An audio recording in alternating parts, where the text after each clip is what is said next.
Hi everyone, Denise Scattergood here, and welcome to Positive Forward Motion, where each week I cover topics with how-to steps to inspire, motivate, and empower you to have more success both personally and professionally. And because I understand how valuable your time is, I promise to keep each week's topic 8 minutes or less. So let's get started. Today's topic is the most important question you will ever ask yourself. If you need some answers in your life, then the first thing you really need to do is ask the right question. Getting the answers is often the easy part. It's asking the right questions that can be really tricky. Because I'm sure you would agree, the quality of the questions we ask ourselves will determine the quality of the answers we get. Today, I would like you all to ask yourself this question. What is the primary cause of my results? So let me say it again. What is the primary cause of my results? Now, if we asked an accountant, she'd probably say attention to detail.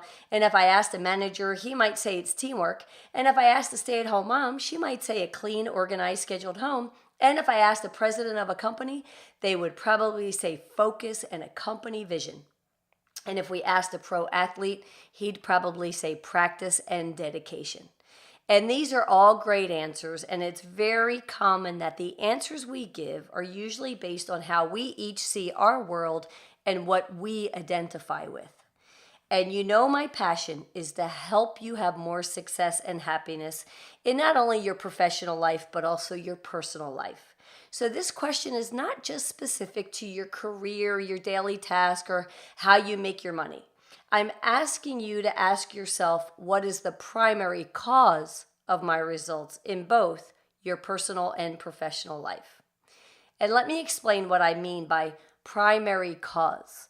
Because see, consciously or unconsciously, intentionally or unintentionally, whether we like it or not, we get results in every area of our life. And these results are the effect of often unseen or unaware causes.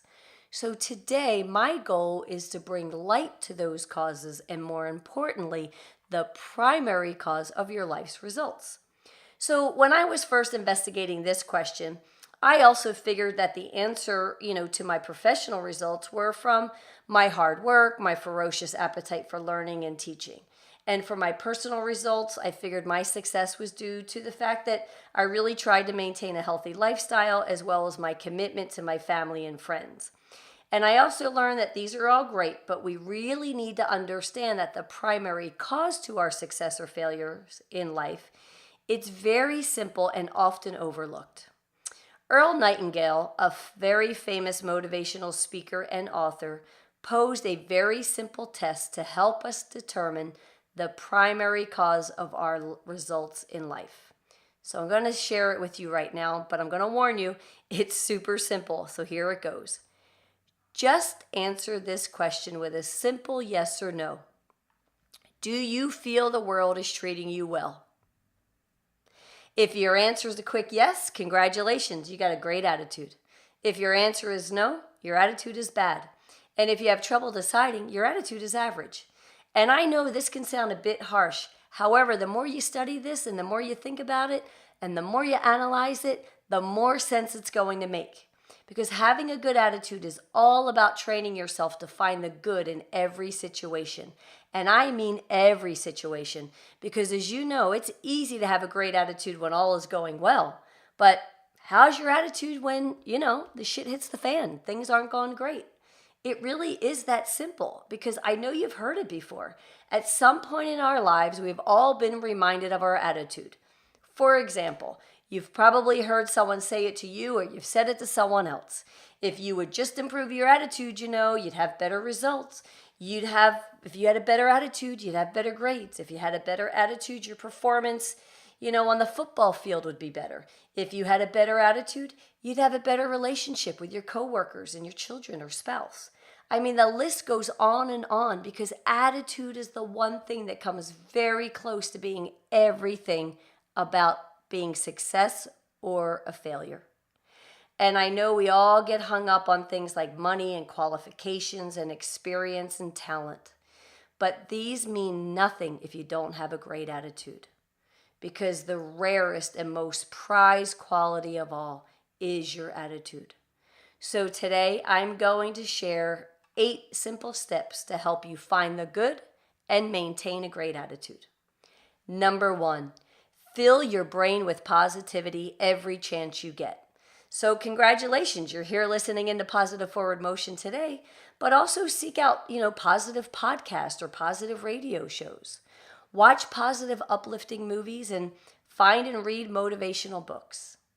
Number 2, if you have a problem, shift your focus from complaining about it to finding the solution.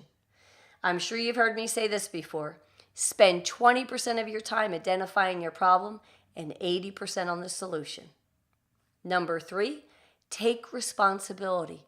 Don't count on or blame others for your happiness. Take responsibility. Number 4, flip your switch of expectancy. Do you expect things to go well, or are you a Debbie Downer and expect everything to go wrong? You need to be real careful here because you might get exactly what you expect. Number 5, embrace failure. One of my favorite John Maxwell lessons is called failing forward. The principle here is, as long as you're trying and growing, you're going to have disappointments and failures. But it's not the end of the world. It's just part of life. Chalk it up as a lesson learned and just keep on going. Number 6, let it go. You've all heard this one before. Identify what you can control and let go of what you can't. Because whining, complaining, and giving focus to the things you have no control over is not only a waste of energy, but it sure does give you a bad attitude. Number 7, be really careful how you compare. In today's world, it's very easy to follow and find everyone who appears to have a much better life than you. So, if you must compare, then I suggest following someone who could have every reason to have a bad attitude but doesn't. Someone who's an inspiration of good.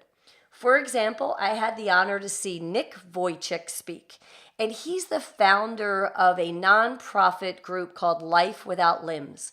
He's a motivational speaker, and he is only one of 7 people known in the world that was born with this rare disease. Now I'm telling you, if he had a bad attitude, I'm sure no one would blame him. But he chose the complete opposite. And he's an inspiration to millions all over the world. So I suggest you look him up. Again, his name is Nick Vujicic, and you spell his last name V like Victor, Ujicic. And number 8, practice good minding. Remember, our happiness and success is an inside job. Many of us have been conditioned to believe that everything outside of us is the cause for what happens inside of us. And as humans, it's very natural to look for causes outside of us. But we really must realize that we are responsible for so much more than we would sometimes like to admit. We always have the ability to control our attitude. We can't control what happens to us. We can't control other people, but we can always choose how we respond. Remember, our ability may determine what we can do, but it's our attitude that determines what we will do. I hope you found today's message valuable. Thank you so much for joining in, and remember to keep up the positive forward motion. If you enjoyed today's topic, be sure to download the bonus content to help keep you focused and moving in the right direction. Also, remember to subscribe and rate my podcast because your opinion matters. Thank you, and remember to keep up the positive forward motion.